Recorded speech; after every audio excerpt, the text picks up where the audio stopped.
Samantha, we're finally here. I know. We're finally here after such a long conversation since November, maybe. Yeah, no, I think, no, since November. We're soaking in the moment. We're super excited. Everybody, welcome to Therapists Unmasked.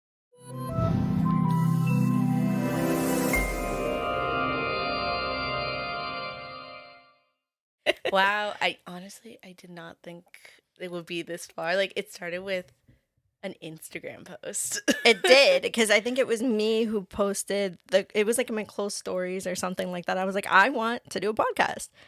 And then you were like, let's do it together. Yeah. And I was like, bet, let's do it. Let's do it. I mean, it's better to have two therapists than one. Let's be real. Absolutely. And I think it's great because we can definitely pick at each other's brains, and like I feel like sometimes we balance off of each other. And like if we're going through something with our clients or something, we're like, what do we do? And we kind of bounce off of our ideas, you know? Exactly. I love that. I love that for us. This is why we're friends. Really? I love how all those great like friend stories start with, you know how that one time I hated you? Oh my, okay. All right. No, hold on. We're gonna wait. Hold on. So let's introduce ourselves first before we get into that. Yes. Because Samantha hated me at one point. Do you want to go first? Do I want to go first? Sure. I'm Samantha Franco. It's been oh my god, it's been a year since graduating grad school. Period. A really long year, but you know, we're here, we're thriving, we're doing good. I am a mental health clinician, LP, which for some of you who may not know, that means I have my limited permit.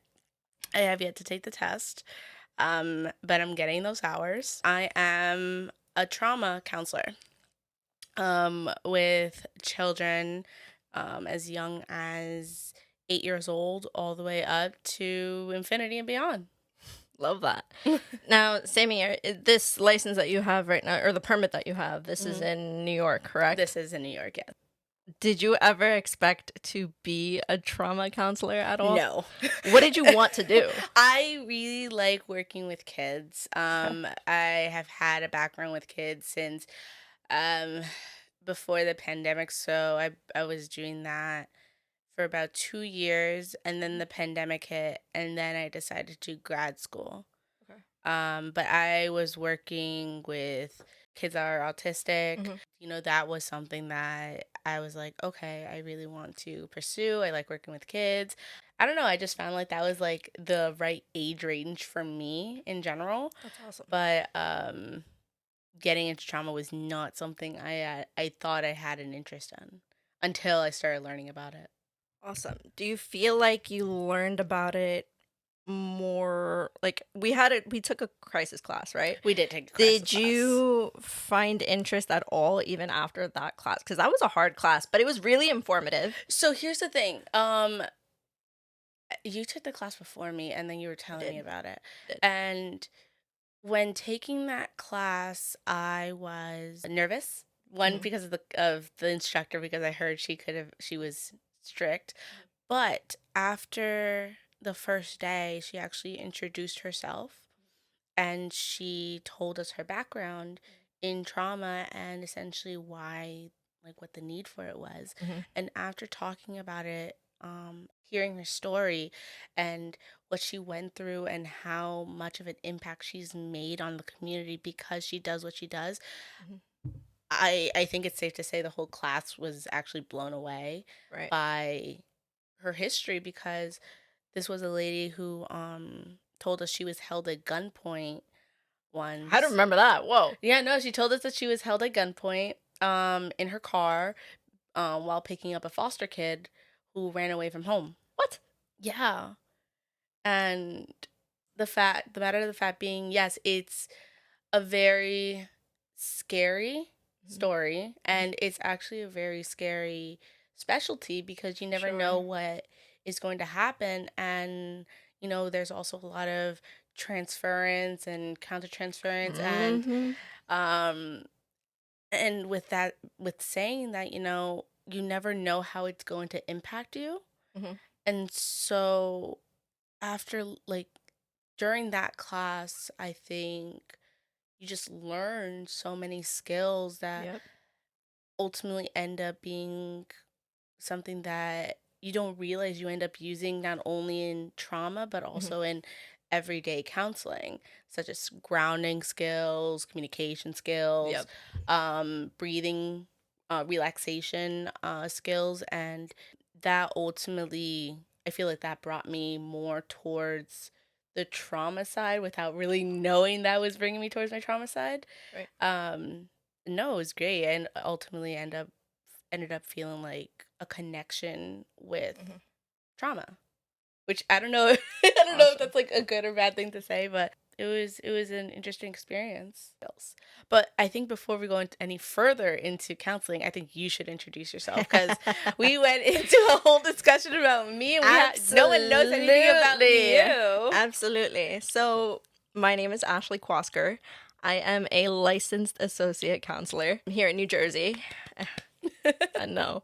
I I've been in the mental health field for about 3 years now. Almost 3 years now.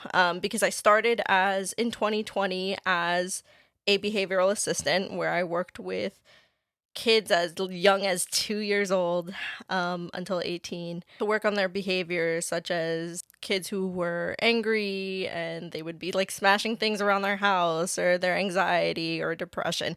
But honestly, I felt like a therapist in those moments too, because we would be talking about what's caused them to feel as angry as they are or as depressed as they are. So I did that for up until last year in 2022. And then I did my internship at the same private practice that I was working at as a behavioral assistant. So I worked as a therapist, as an intern therapist. And then once we graduated last year, I became a therapist over there. I then became a school-based mental health therapist working in various schools in New Jersey. And then after that, I was doing the two jobs as a therapist and as a school-based mental health therapist all together. So I was working full-time and then part-time at the private practice. And it was a lot. Mm-hmm. It was a lot, Sam. Like, because I would work from 7 a.m. till 3 p.m. and then I would go straight into the private practice at 4 p.m. and then work until like 8:30 at night. And that's a So struggle. That's hard. very much so, because I was using my mental the whole entire day. Yeah. No, let me ask you this. How exhausted were you? God. So my dad would wait until I got home and he would open up the door for me. I'd be like, "Don't talk to me. I don't want to talk to nobody right now." And then I would like sit in his recliner and knock out shortly after. Uh-huh. That's how exhausted I was. Sometimes I would even come home crying and be like, I can't do this. Like, I can't. Like, I love my clients, but I can't. Like, I really can't. And honestly, Sam, like, I felt like I was letting them down in a sense, because there was a point where I was literally falling asleep on my clients. I was literally like, as they were talking, and there was this one client who was literally bawling her eyes out about what she was going through, and I was falling asleep. It was so bad. It was really bad. So I told my dad, I was like, I was literally falling asleep on this girl. Like, this is not professional. It's not good. So I was like, I have to go. I have to. I can't do this. Like, I'm okay with my full-time job and that's it. But I was like, but I'm like, I feel like I'm letting my clients down. My dad was like, if your mental health is not good, then just do what you need to do. And that's something they always tell us, make sure that your mental health is good. Otherwise, we can't do our jobs. Yeah, but here's my problem, Samantha. I forget about my mental health. As we all do. Yes, as we all do. Forget about my mental health. What's more important is your mental health, my client's mental health, right? Yeah. And maybe that's a flaw, right? I mean, I feel like that's a flaw for all of us, because I feel like, generally speaking, as counselors, as therapists, as psychologists, Right. we always have the best interest for our clients, and we start by caring way more than we are capable of, Mm-hmm. and that drains us so quickly. And that, I feel like that's the main reason as to why statistically burnout in our field is so absolutely real. high. Ever since that time, I was like, burnout is absolutely real. Like, you read Yeah. about it in grad school so much, but to actually experience it That's another is a thing. whole different ballgame. It is a whole different ballgame. I love doing cognitive behavioral therapy. Uh-huh. And I just love, there's something about challenging my clients' thoughts, especially Yes. when they're depressed or anxious. Like, if they're saying, I'm a failure, okay, what supports that thought? Yeah. Right? Oh, love. Because then they always realize, all right, maybe my thought is a little exaggerated or something, Yeah. right? It's a huge accomplishment. So I love doing cognitive behavioral therapy. I like to see teens from ages 13 to 18, right? And then adults from 19 and up. I like to see those specific ranges because in the high school age and like middle school, high school age, there's bullying, there's like kids who are, dealing with like drama, and I dealt with all that. Mhm. I dealt with the bullying, I dealt with like unnecessary drama going on and rumors and all that stuff. So like I know what that's like. So I feel like I connect most with teenagers. And then with adults, like I don't know. I feel like I just work really well with adults, especially challenging their thoughts and everything like that. It's hard for me to work with kids. I don't know how you do it, Samantha. I don't know how you do it because it's hard. It's really hard to work. Well, to me, it's really hard to work with kids on a therapeutic level because I have a problem where, right, so with kids, you're doing play therapy and all that stuff, right? So it depends on the program, right? I used to do play therapy. okay. However, because now I'm in trauma, I do TFCBT, which is trauma focused cognitive behavioral therapy. What? Yes, it's so I have a workbook Mhm. that we work off of, and it does challenge their ideas, just like regular cognitive behavioral therapy. It challenges their thoughts. Mhm. However, it's trauma focused, Mhm. and so it actually challenges their thoughts about their traumatic event. Mhm. TFCBT is a focus that we use primarily for kids. Mhm. It can work on teens, but kids, it's more kid. The workbook is at least more kid based. Can you give me an example of what that looks like? Let's say a kid doesn't know the difference between thought, action, and behavior. Okay, cool. Mm-hmm. And this is actually something that I recently did with one of my clients, where there are different words, and they have to determine what is a thought, what is an action, what is a behavior. And from there, you're able to distinguish what essentially they know, what their definition of these words mean, because we have our definition. We know what they mean: thought, behavior, and action.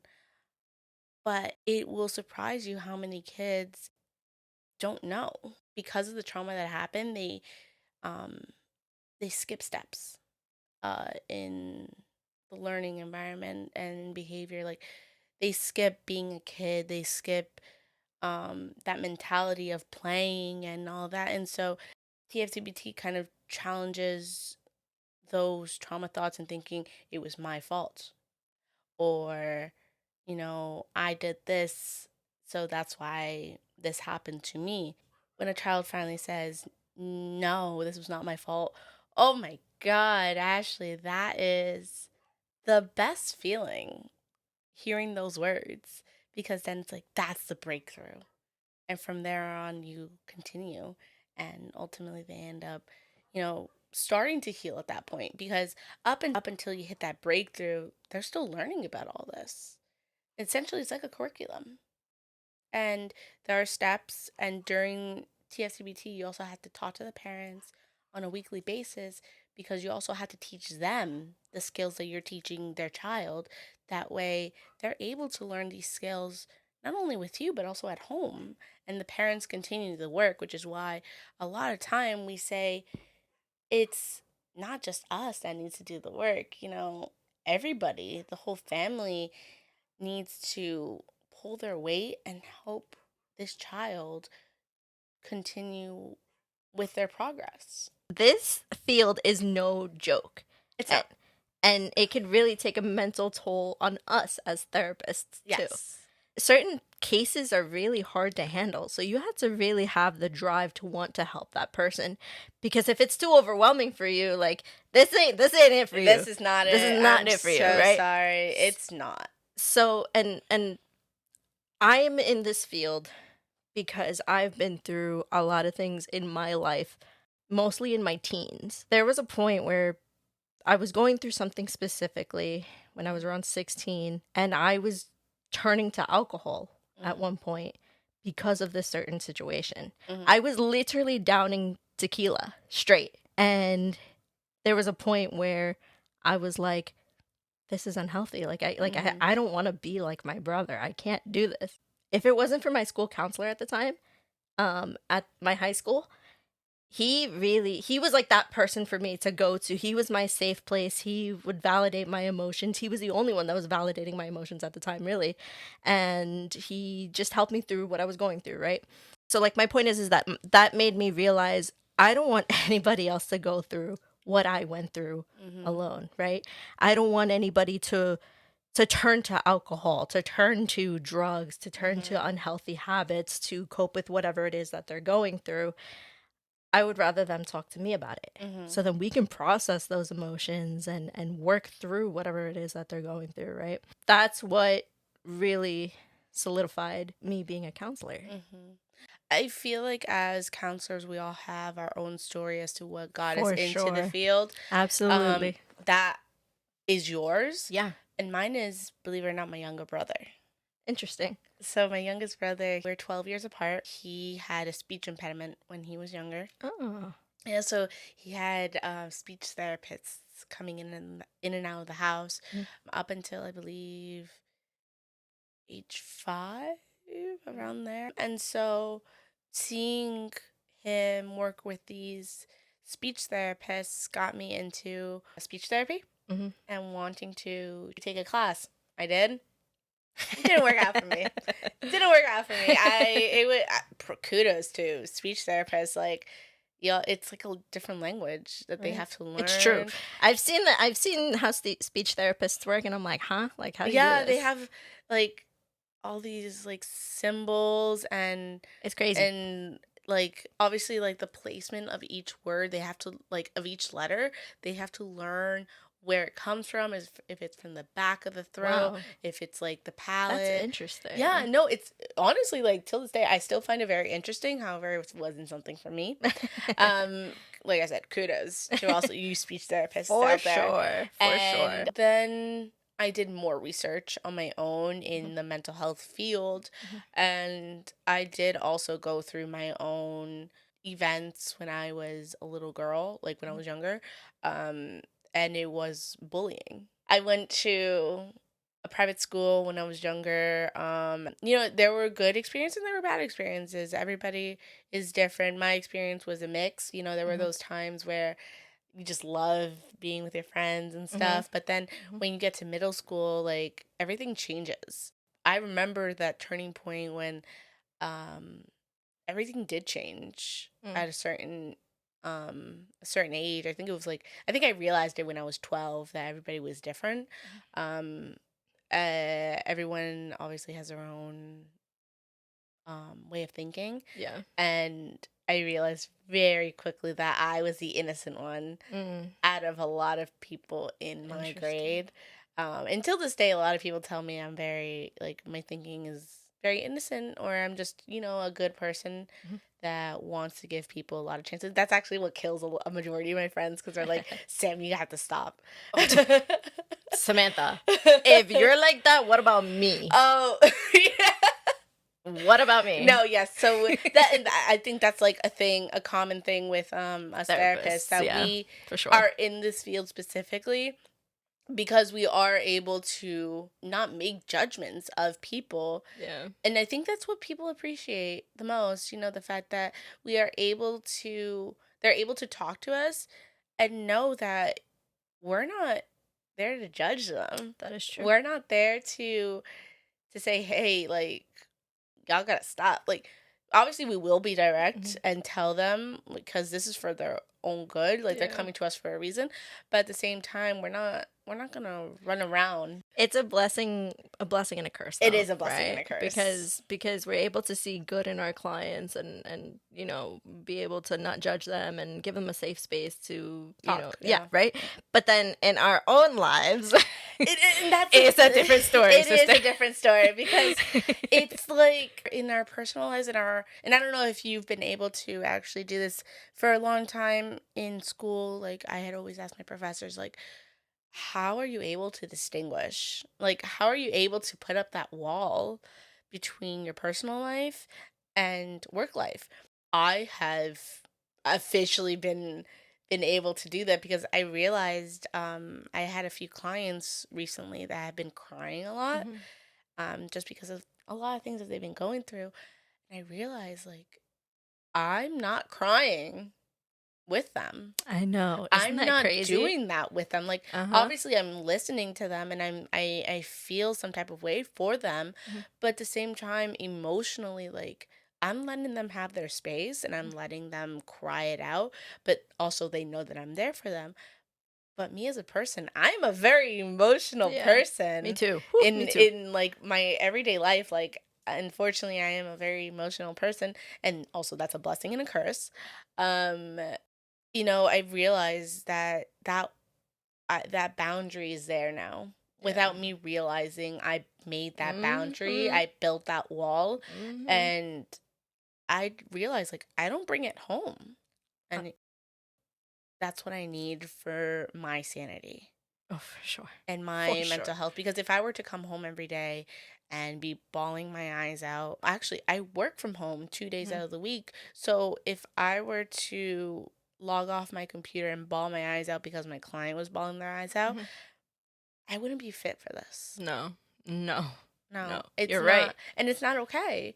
I used to make it a rule not to have my desk in my room, because that's my workspace. Oh, okay. And my room is where I sleep and my Ah, sanity. that's interesting. However, oh God, I don't. No. I had to change that ultimately because of the fact that I work from home 2 days out of the week. I don't have the privilege of having like an office space or anything. Yeah. So my room is the room that locks. Yeah.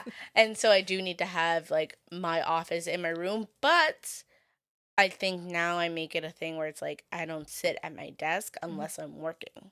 So I've actually reflected on this too. Like, it's crazy how we're able to not cry when the client is crying, or like, it scares me. It is scary because it's like, am I a robot? Like, no, right? That's exactly what I talked about with that supervisor. I had this conversation with her last week actually, and I was like, I don't know what's wrong with me. And she's like, what do you mean? And I said, I realized I'm not crying. I feel for them and I'm there to help them, but it's not impacting me. And I don't know if that's obviously it's a good thing. Yeah. It's a good thing that it's not impacting me, but ultimately I don't know if it's a good thing for me internally if I'm not being affected by this. And she was like, no, you're learning. Yeah. And ultimately she said the same thing you did, where it's like, we're growing from this. And we are, like me, I am building myself to be a better counselor by learning the difference of when it's the correct time to be emotional, when to know when the client needs me and needs me to just hear them out. Because let's be real, if I was crying and the client was crying, I feel like the client would be consulting me. Rather than the other way around. And so that's ultimately what it is. Like, we're there to consult them. We're there to guide them. And I don't know if this is something that you say to your clients, but me to my clients, when they come in for intake, we obviously have to talk about consent forms and HIPAA and confidentiality and all these other forms. But something that I always say, or at least to my younger kids, one of them actually asked me, he was like, so how is therapy going to help me? And I said, well, how do you want it to help you? He's like, well, I need answers to my problems. And I said, okay, fair. But at the same time, I'm a guide. Yes. I'm a guide. I'm here to be able to lead you in the right direction in terms to pave a way towards healing about your traumatic event, whatever happened to you, but I may not have answers to all of your questions. And ultimately, it is based on you. And that's something that a lot of people don't realize when going to therapy. They expect that we're going to fix them. Yes. But ultimately, it starts with them. It does. And that's something that I heard a lot about. Like, some people say, oh, I didn't like the therapist. And I said, well, why? And they say, I didn't like the therapist because all they asked was, and how does that make you feel? So this is and that's like a controversial thing. Yes. So me and my style when it comes to seeing my clients and everything, right? I like to have just a normal conversation with them. I'm not that therapist you see on TVs with like a freaking book in their hand and like writing down notes and all that stuff. I don't do that. No. And I just like to have a normal conversation with them. And I try to sound not as therapist-y as possible, right? Because I want them to be able to trust me and to build that rapport very easily, to show like I'm a normal human being too. Like I've been through stuff too. Yeah. You know? So like I get it. Yeah. And I'm here to help you through that. And I feel like it also depends on the age range. That's true. Because teenagers, and I don't know how you work with teenagers. Like I said, my specialty are kids, but I do work with teens. Being a teenager is a very tricky age, as both you and I know, going through puberty and all of that. Now all that in fun stuff. Now in our mid-20s, you know, it's not easy being a teenager. For sure. I think that one of my biggest strengths as a therapist is the fact that I can build rapport with people. Because, you know, again, like I work with teens and adults, right? But like, and again, like I've been through all that, like all the stuff that they've been through. So like, I feel like I can meet them at where they're at, right? I feel like I can talk like them because I know like what the slangs are and like all that stuff, right? So I can do that. But there has been very few instances where like the teen doesn't want to talk to me. Like I was forced because of my parent, like, and this is stupid. Honestly, when that happens, I shut down. I'm like, oh, okay, awkward. Okay. I do, because I'm like so used to just like it be going well. When the teen is like, this is stupid, I don't want to do this, I'm like, oh, and then I turn small. It's a whole disaster. It's a train wreck. Yeah, and that's honestly like, you like to build rapport. I also love to build rapport. But I want to make sure that they're in the environment where they feel comfortable to build rapport with me. Yeah. Because if they're not comfortable, if they don't want to do this, ultimately the work is for nothing. Yeah. Because they're definitely not going to be putting in the work if they don't want to be here.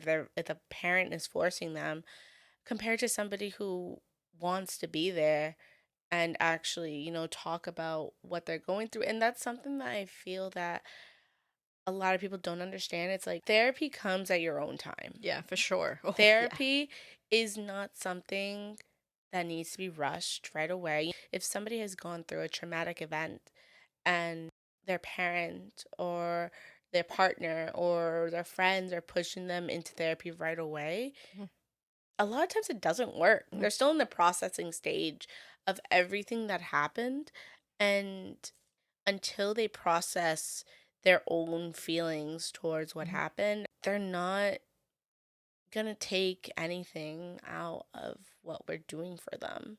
Right. Or what at least we're trying to help them work through.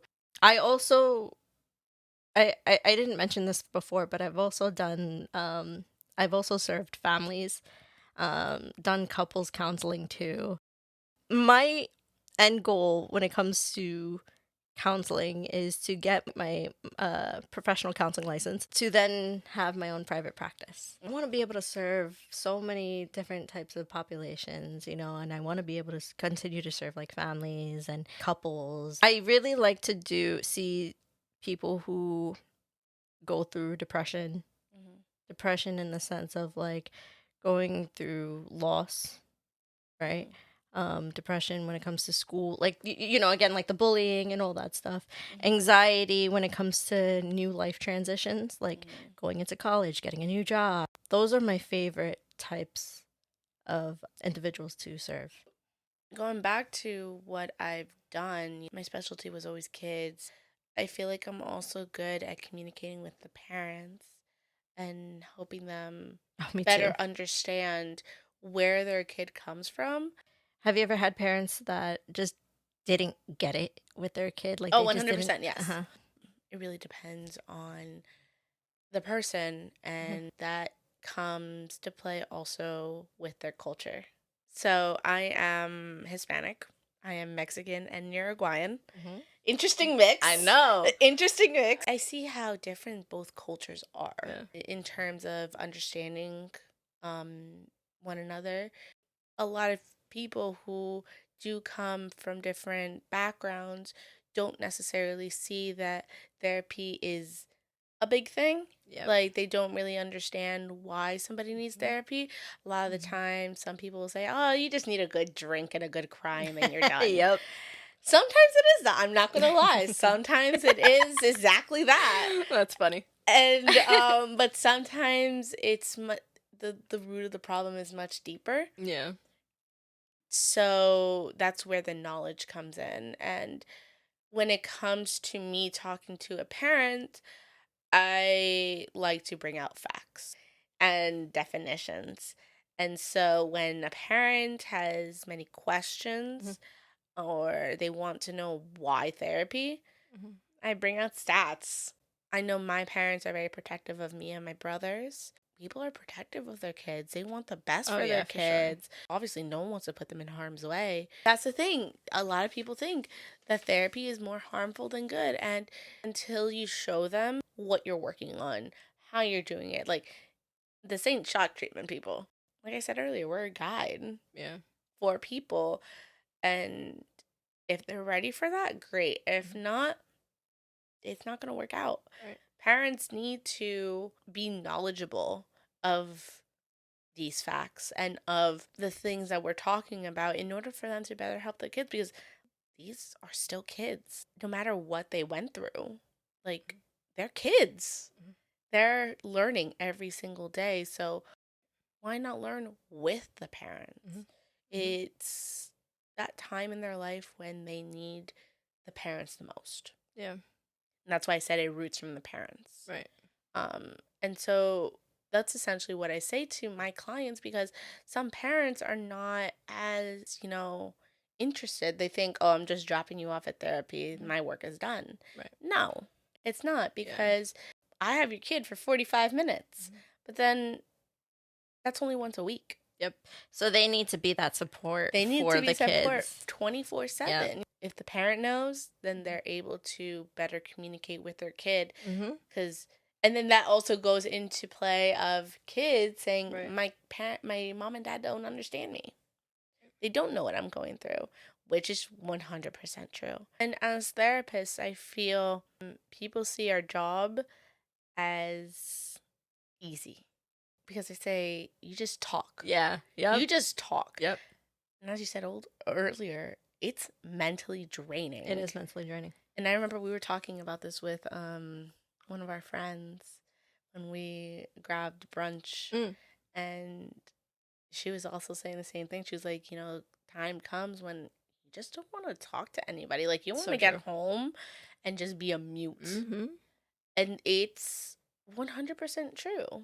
Like, I don't want to talk to anybody about problems. Literally, as soon as I get home, I'm like, don't talk to me. To our family, it may sound rude. Yeah. It may sound like, okay, like, you just got home from work. What's bugging you? Like, I know when I used to come home and my mom was around, she would just be like, the hell is your problem? But my dad gets it, because, like, he knows I've expressed to him, like, the emotional toll it takes on me at times, So he's like, all right, like, cool. Okay, cool. Yeah. You take your own time. Yeah. We'll learn how to manage it better, obviously. Yeah. Going back to the conversation of culture, how does your family view mental health? And so every therapist needs a therapist, I feel like, right? Yes. So do you have one? And even if you don't, would your parents be, like, cool with the idea of you going to therapy? So I had a therapist when I was 10. Oh, interesting. I had one for a little bit. Okay. I was just going through a lot at school. At the time, I was in a private school. And so, I was just having difficulty finding my own, being my own person. And yes, there were bullies involved, but and that did affect me. Just a little side note though, like I realized that kids nowadays are, Oh my God, yes. they're so mean, but we'll get back to Yes. that. Yeah, We'll get back to that. I am currently not with a therapist. I did have one during grad school. Did you actually? I did. That's a fun fact. That is a fun fact. I did have one during grad school because of... You were going through a lot, sister. That's okay. Like, you don't even, like... Yeah, not going to disclose everything that I went through, but that was an interesting 2 years. The last year alone, it was just, like, on high gear. Oh, for sure. Especially for me. It was just...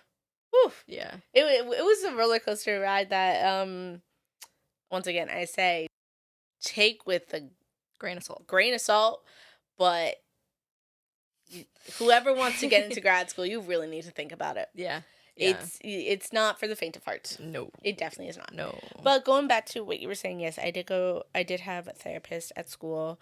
And actually our school is one of the schools that does actually offer mental health therapists. Yeah. Mm-hmm. And so that's why I didn't know that you were seeing a therapist. I thought I told you. I don't remember. Maybe you did, but I didn't. No, I was seeing one once a week. Interesting. And also, at the time, I was also taking my professor's words of wisdom and working on my wellness. Mm-hmm. Oh, yeah. They emphasize that a lot in assignments. Oh, my God, to take care of ourselves as therapists. Yeah, that's super important. So I took their advice and I started horseback riding. Is that when you started? Yeah. Well, no, I started in my first year of grad school. Really? I started I thought that was like something that you did my whole life. Yeah. No. So really? Yeah. Unfortunately, because you look like a big horse lover and like. So I'm here thinking this is like a childhood thing that you've been doing. It was a childhood dream. It was a childhood dream because. Wow. Okay. Unfortunately, near me, the closest ranch or like the closest thing is like half an hour, 45 minutes away. Uh-huh. And not gonna lie, it's an expensive hobby. So when I found out that our school had an equestrian team, they do? Yeah. Okay. Dude, I did research. Yeah, you did, clearly. I did research because I was like, funny enough, that's actually one of the things that made my decision of going to grad school here because they had a ranch. They have a lot of stuff. Yo, this is a big school. If y'all know where we go to school, it's a big school. When I was younger, maybe like 10 or something, I would always go to my doctor's appointments in New Brunswick. And I would always pass the school and be like, this is the school that I want to go to. This is going to be my dream school when I go to college. And lo and behold. Yeah, lo and behold. You know? So, yeah, our school has an equestrian team.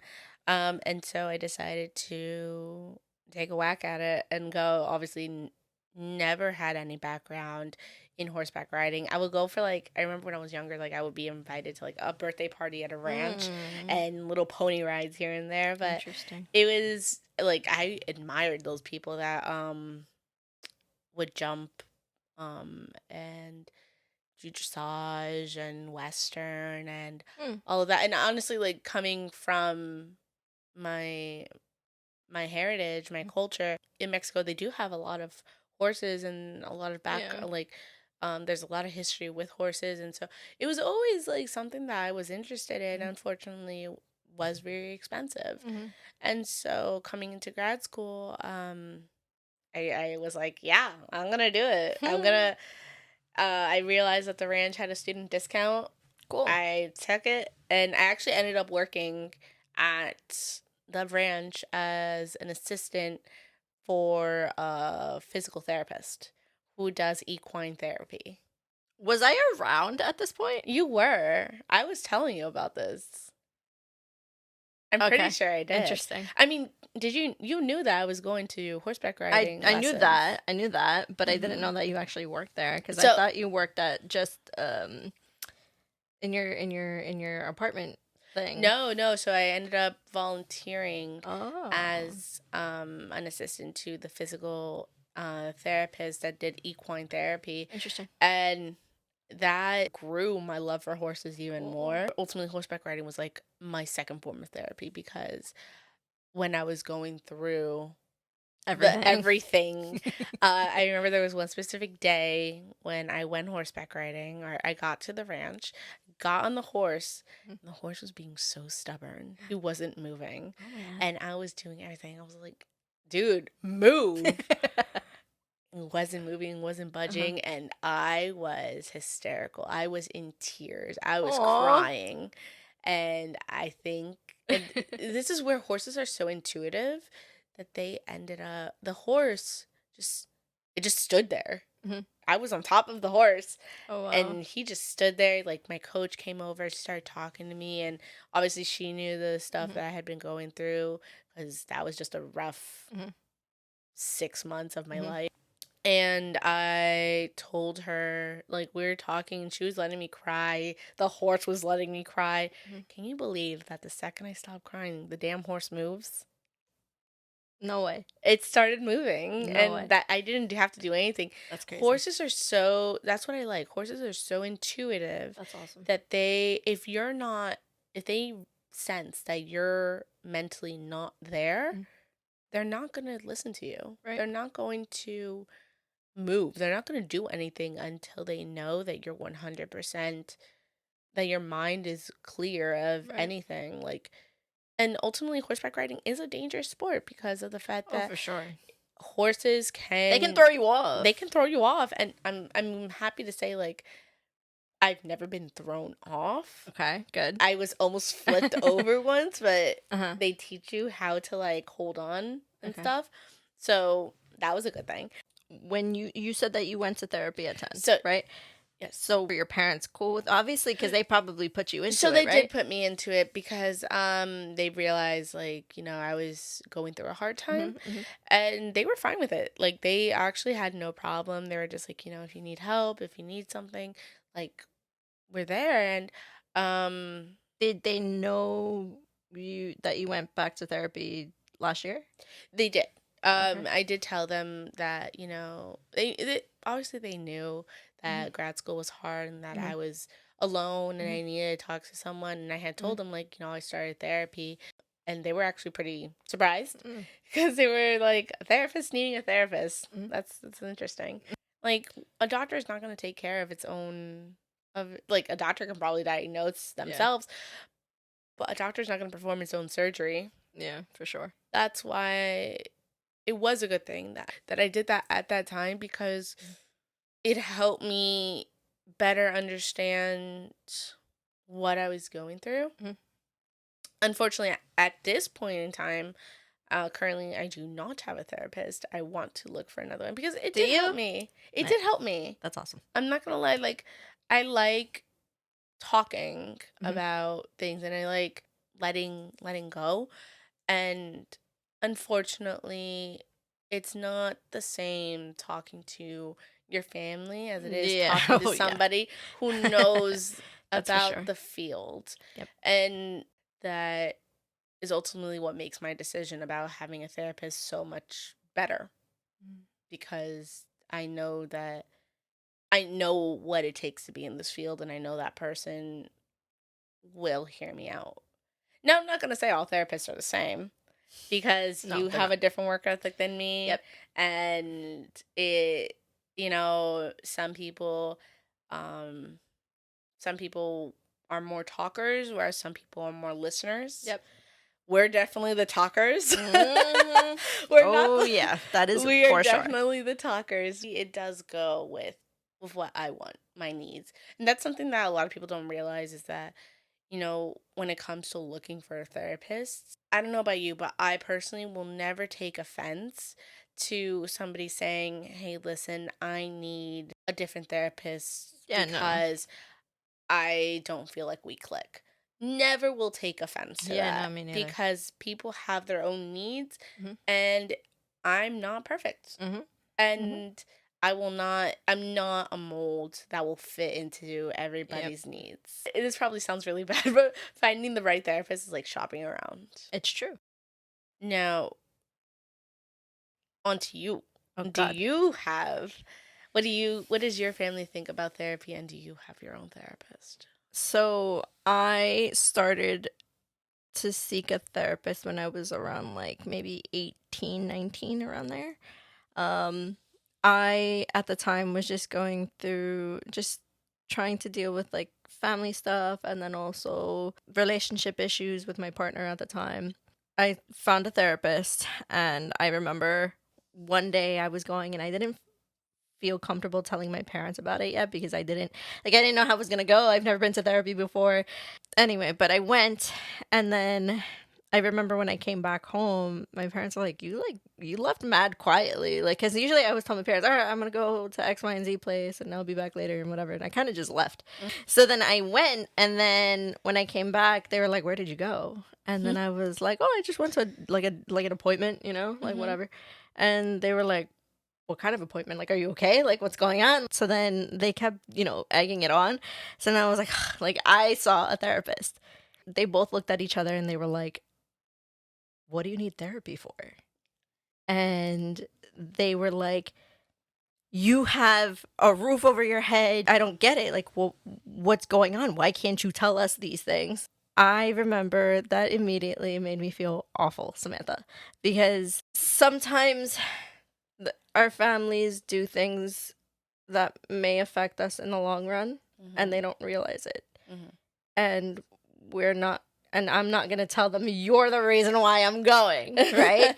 So I just stood quiet, and I was just like, I just need to deal with some things. And like, they're like, but you can talk to us, like, hello? And I'm just like, no, because just don't get it, right? Yeah. So sometimes parents just seriously don't get it, which is what we were talking about earlier. They don't understand why the person is depressed or like why their kid is depressed. So then I remember my therapist at the time, she had called me and she was like, hey, like you forgot something here, come back, right? So then I went back and I remember I was like bawling my eyes out and she was like, what's wrong? And I was like, my parents, like they didn't get it. They didn't understand why I was going to therapy, and they made it seem like it was such a bad thing and like I made such a bad decision to go, And she was just like don't tell them what you're doing. Like this is your time to process whatever it is you're going through, and like that's it.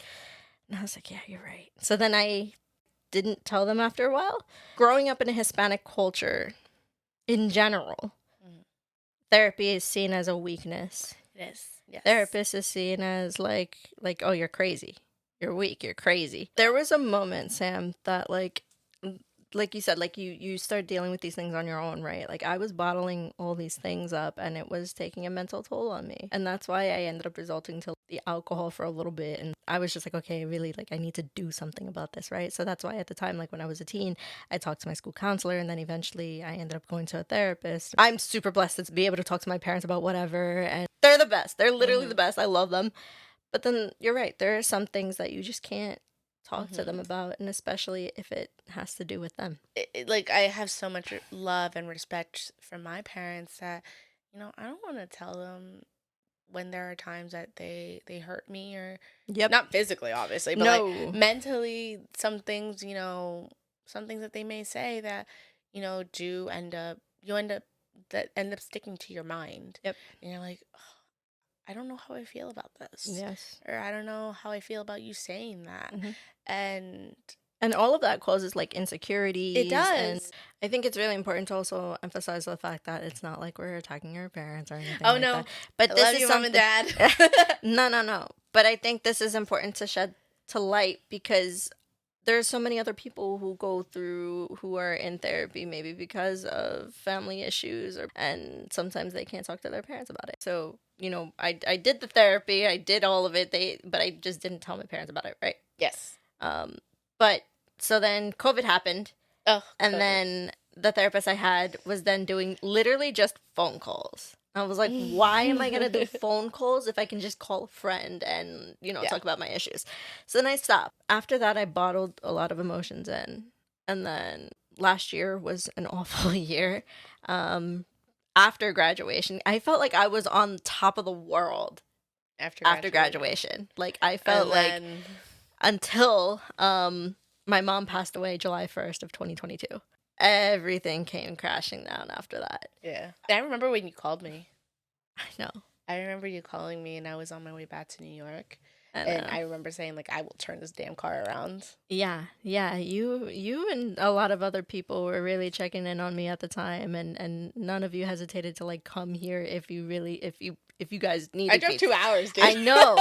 None of you hesitate to come, which I'm so grateful for. Yeah, it was just a lot at the time. You know, my mom's death really took a toll on me, and then I'm also trying to be the strong one in the family, which I know my dad is definitely doing that. But like, you know, I'm trying to be that support for him, be that support for my brother. And then eventually it just took a toll on me, right? And then I was also going through relationship issues with my partner at the time, and it was just a lot, man. It was a lot. So I then was like to my dad, I'm going to go back to therapy. Like, I can't do this anymore. I feel like it's just taking a mental toll on me. It's affecting the way I work. It's just affecting me in general. So I'm just going to go back. I was kind of scared to have that conversation with him because I thought he was going to be like how he was a couple of years ago. Of like, why? Like, why do you need that? But no, he didn't even question it. He was just like, okay. But then again, you also did go through a very traumatic event. Which is true, yeah. Which not only changed your life, changed your whole family's life. And so I think this time around it was... My dad is more understanding. Yeah, for sure. Because it also affected him too. Yeah. It affected everybody around you. Yeah. And it's probably still a hard time. Oh, God. Especially, unfortunately, with Mother's Day being tomorrow. Yeah. It's you know, all these firsts of stuff, especially with it haven't even been a year. And so it's a time in your life where you're going to... You need to go talk to somebody who is essentially probably not your family. Yep. And it's been the best experience I've had so far, right, with in terms of therapy, because my therapist, she likes to challenge my thoughts and she likes to get all these things out of me, and I'm super grateful for her, because if it wasn't for her, I would be going insane right now. I really would. Yeah. I really would be, because I tend to bottle a lot of my emotions in. Like, for example, when my mom died, I bottled all of those emotions. And my cousin didn't even hesitate, and she flew the next day, and she was with me the next day. And I just wasn't feeling anything. Like, I was just like, I'm okay. And then eventually I just started bawling out of nowhere. In my mom's viewing, I was worried about everybody else, like, crying.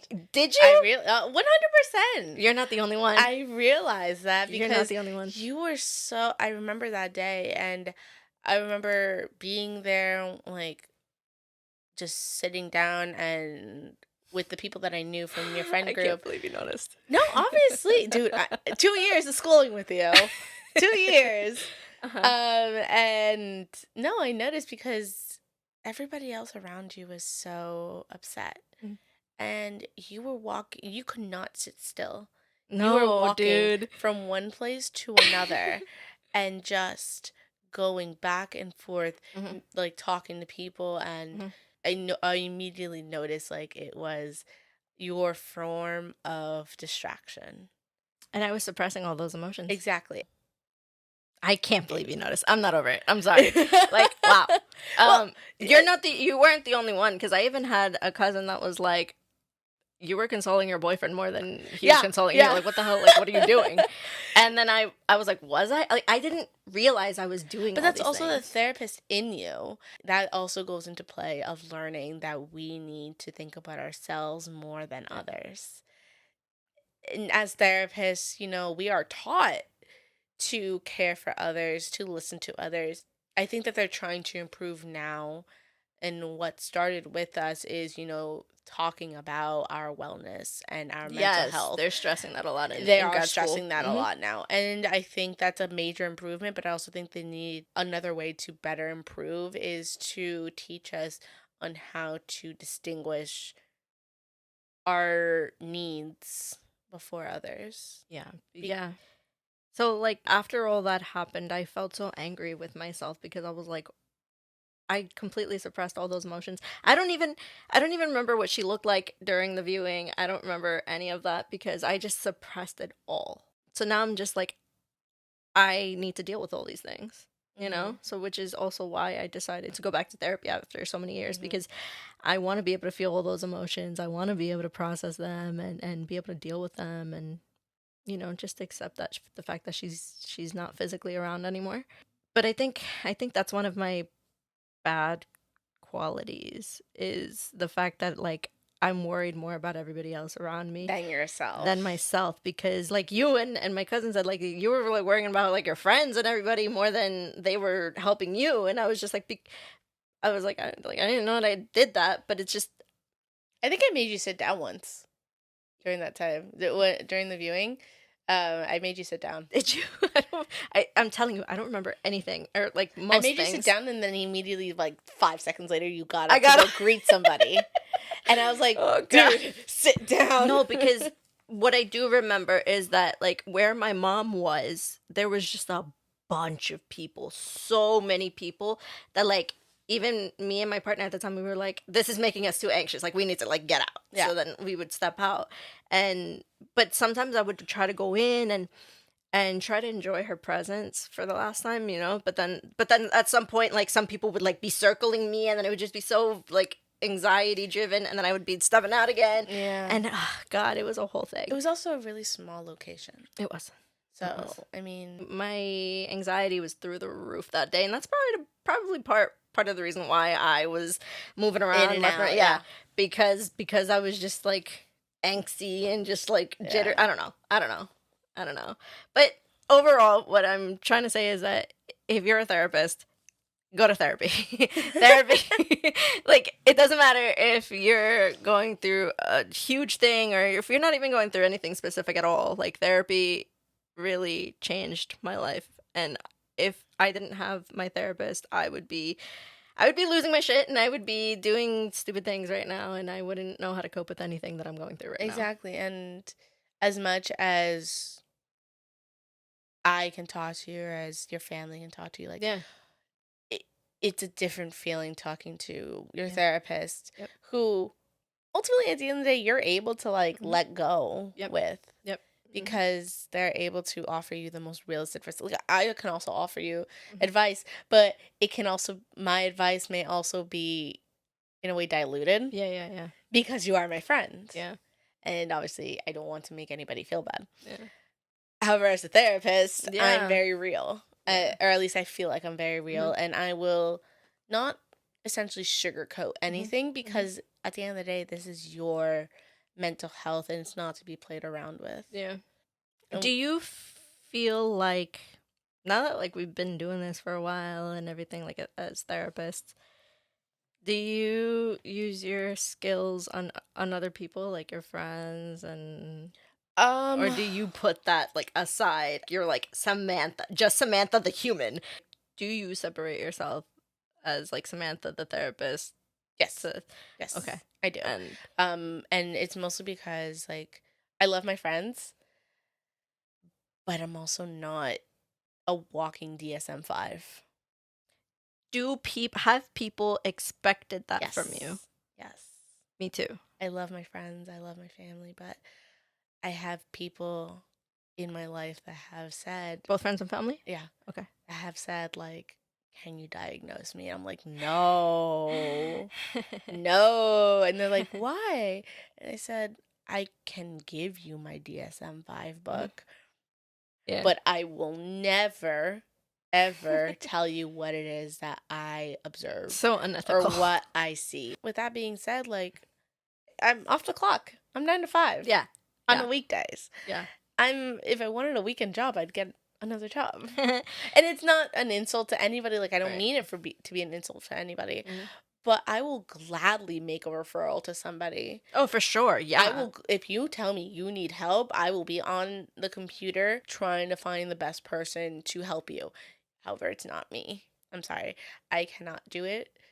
One, it's unethical. Two, personally, like, I know too much about that person, and I don't want to be the reason of any wrongdoing, any downfall. Right. Like, I don't think I can handle that. And have you ever had people say, like, come on, like, fix me? You're a therapist. You should be... One of my ex-partners... So at the time, I was graduating my undergrad with psychology, and I remember him always saying, like, oh, you're going to be a psychologist. I remember having the feeling that he looked at me more as a psychologist and as a girlfriend. And I That's was interesting. not okay with that. And Yeah. that resulted to a lot of issues. And Mhm.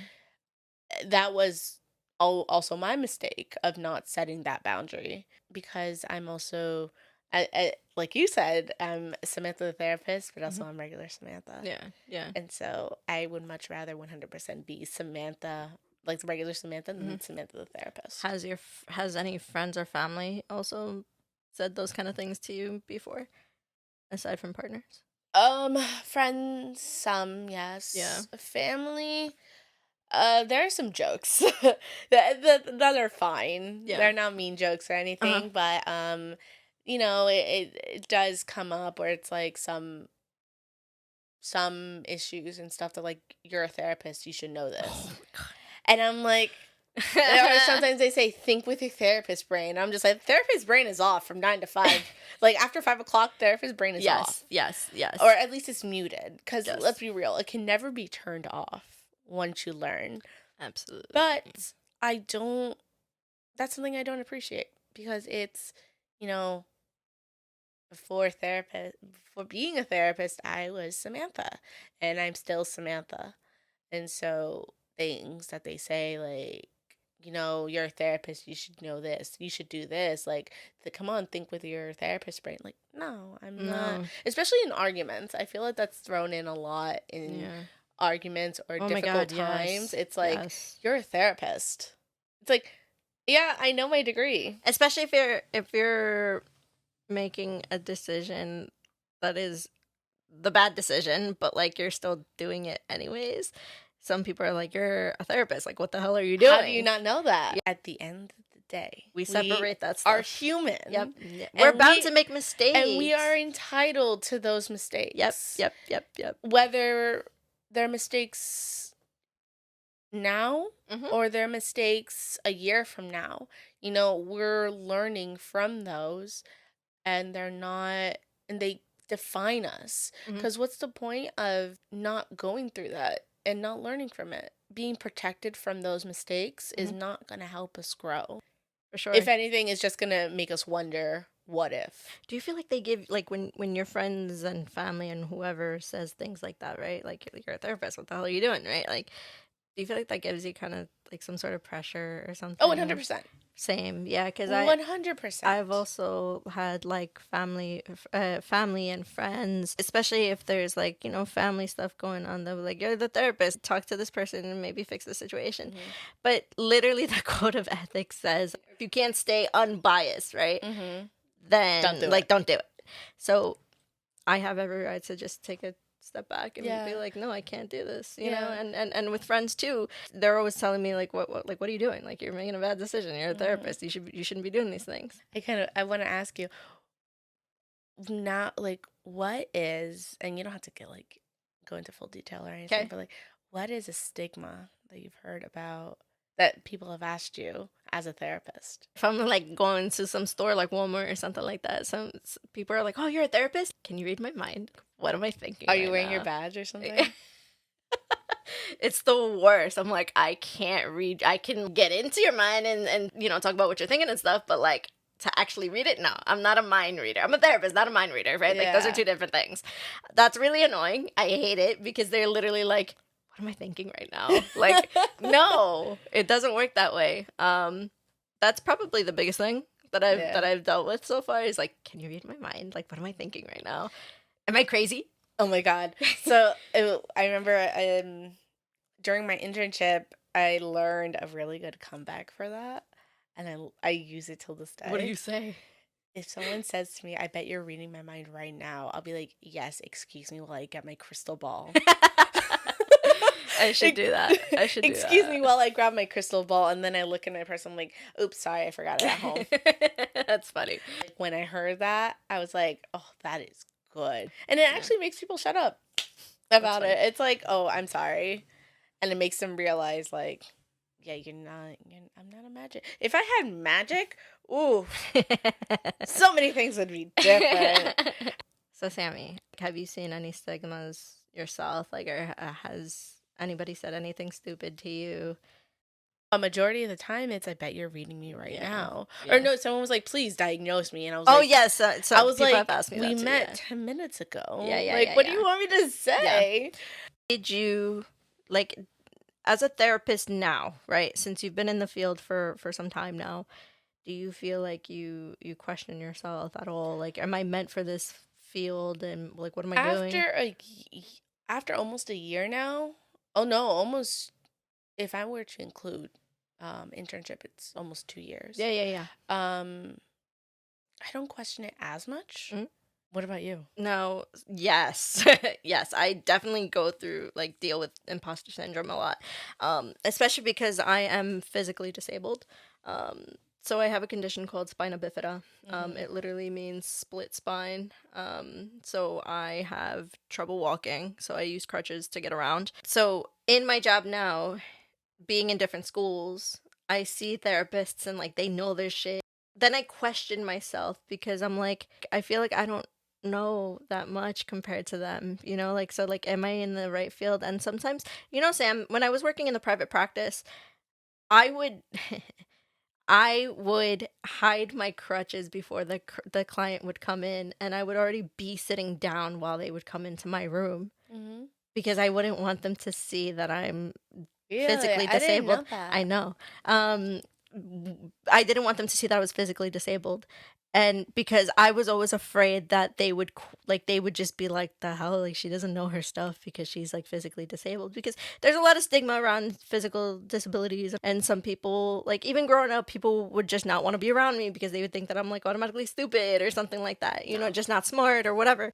I would do that though, Sam, and because I would always be afraid of, like, they'd be like, you look like this and you're a therapist, you know, like, maybe it was just a me problem, I don't know, but there are people who are actually like that, you know. There's people out there like that in the world, and so I was afraid of that, and I didn't want to deal with that, you know. So, like, I would feel like they would question my abilities as a therapist, and I just was afraid of that because I feel like that would really affect me, you know. So I would do that, and I would also I question myself, like, with the therapists who have been in the field for so many years and in schools, and I'm like, oh, I don't know my shit, and especially because I'm physically disabled too, like, I'm just like, they probably look at me and say, like, oh, she doesn't know her stuff, like, she's physically disabled, and I get afraid that, like, the students look at me like that too, you know, because I'm physically disabled, that like, what am I doing here? And you know, so I do question myself a lot. I do. And so, having your disability, have you had any limitations of things that you can and can't do in this field? No. No? Like, no, I act like I do what I need to do. I use my skills. I act like I'm me in the schools, in the office, wherever I'm at, right? There is no limitations. I hold myself back because I always think, like, oh my God, these people are probably going to think that I'm not capable because of the fact that, um, you know, because I'm with my crutches and stuff like that, Yeah. you know. And I always get afraid that, like, they're going to judge me, or that I'm not going to be able to build rapport with them because of the way I look, Yeah. you know. I'm still working on it, though. It's definitely a work in progress. I need to stop questioning myself in that sense, because I always get a reminder, like, you're a good therapist. Relax yourself. Yeah, no, that's always a reminder I get too. It's like, you know what you're doing. And it's, it's your own mind that's holding you back. Yes. And Lord knows that I do that all the time. Like, I literally make things bigger than they should be. I overthink so many things, and overthinking is my biggest it is my biggest thing challenge. too. Oh Seriously, my especially when it God. comes to, like, me as a therapist and me being a physically disabled therapist. I question so much of whether I should be in this field, if I'm meant for this field. I've also had clients who have, like, regressed on behaviors back to back to back to back to back one day, and, like, I remember thinking, like, I'm a shitty therapist. I'm awful because they keep regressing on these behaviors and stuff. But you know what we said earlier, like, change comes from the person first, right? So if they're not making the changes that they should be, like, that's on them, right? It's not on the therapist. So if you're a therapist, take note of that. So yeah, I think that's an important thing to learn as a therapist too. Like, if they go back to bad behaviors, it's not you, it's them. Yeah. And that's the thing too. Like, I've had weeks where all of my clients are doing good. They're doing great. And then the following week, literally almost all of them are regressing. And I'm like, what is going on? And it's majority of the time, like, I say, oh, shoot, it's my fault. What did I do? And that's something that, we're still challenged as therapists. And imposter syndrome sucks. Oh, I know. It's so bad because I know that I know my stuff. Yeah. I know that you know your stuff. We talk in length, in detail about our knowledge of our material and give each other advice on the different people who we're working with. And at the end of the day, it still doesn't feel enough. Yep. Because you still are like, what am I doing here? Yeah. It's like, I have a paper saying that I know what I'm doing. I have the credentials. But, like, what am I actually doing? What am I actually doing? Yeah. Yeah. And it sucks because at the end of the day, you want to be the best version of yourself. Yeah. And sometimes you have to hide how you're feeling outside of work. Yep. And leave that at the door because you have to see other people that come to you for help. And that brings me back to, needing a therapist of your own. Yep. At the beginning of this episode, you said you didn't like me in the beginning. Let's talk about it. Okay. So I met Ashley literally in the first class, in the first minute of grad school. And then I changed her life forever. So we had, you did. We had a group assignment of a paper to do. And I remember we all got on Zoom, or we were in breakout rooms, and we were talking about the paper, and we were like, okay, we're each going to do this section, this section, this section. Okay. And then Ashley was just like, okay, cool. And like, we all had our stuff and everything. And then I remember, like, logging in one day to Microsoft. You know how in Microsoft we're able to see when someone's logged in? I see this girl logged in and making corrections to everything that we've written. And I'm like, oh my God, she's that type of girl? I'm like... And then I remember we got on a Zoom call and you were like, hey guys, so I took the liberty of doing this, making these changes, doing this and this and this. I don't know how anybody else felt, but at that point I was just like, it's a group paper. You're going to make changes, do it with the group. And so I was just like, I don't think I'm going to like her. And I remember talking to one of my friends. I was like, oh, there's this girl who's like taking it upon herself to make these changes. And that's really annoying because it's like, this is a group paper. And I was like, oh, she's a know-it-all. I know it. Lo and behold, I wasn't wrong. Hold on. You also missed the fact that you called me a bitch. Yeah. Oh, yeah, I did. To my friend, though. Not to her face. How you like me now, bitch? I thought that was awesome. But it's those stories that people say. It's like, I hated you when I first met you. And now it's like, well, karma's a bitch. And honestly, like, I will say things, as I said about you, out in the open, out in the free air, and lo and behold, she's like one of my best friends now. So, yeah.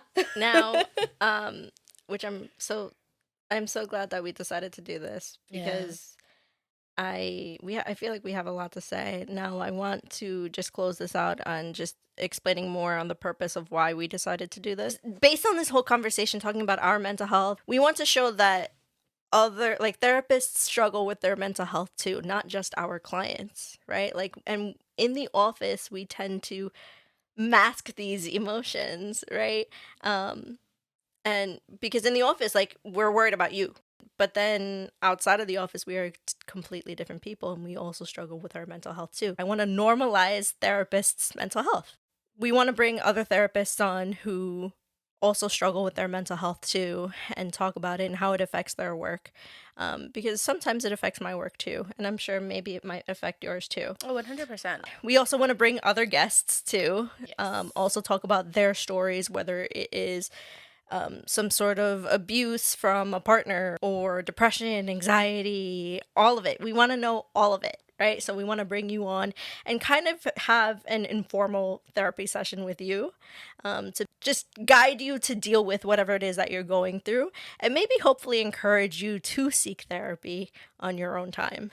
I feel like it's also very important to say that no matter what it is that somebody is going through at that time, um it's not bad to get help. Yep. Like help, any type of help. Absolutely. It's not going to make you feel crazy. Like that's a stigma that we want to break as well, because it's been around for so long. Yep. And for what? It just makes people feel worse. And so that's another reason why we decided to make this podcast, because there's so many people out there that are struggling with mental health who have not been brought awareness to. And that's our goal, to show awareness and to help guide people to make sure that they're also taking care of themselves, Mhm. and to show all you future therapists what we go through, because it's not black and white. It's a hard field, Yeah. and it's not to be taken lightly. And you're experiencing any of the things that we did, like, please, we would love to know and Yep. talk about it, and Yep. essentially help people be the best versions of themselves while we are also learning. Right. Like we said, we are brand new to this field. We don't know everything. And this is not the podcast that we're not stating that we know everything. Mm-hmm. This is the type of podcast that we are going to learn as well and Mhm. grow with our Yep. audience. Yep. Yep. And that's essentially our goal. If you're a therapist, you're not alone in your own mental health struggles. If you're a beginner and you question yourself on whether you're meant for this field or not, like, you're not alone in that. And for just other guests who are not in the mental health field, you're not alone in what you're going through. We want to create a safe space for you to be able to talk about these issues and help guide you through these things, right? And again, hopefully encourage you to seek therapy.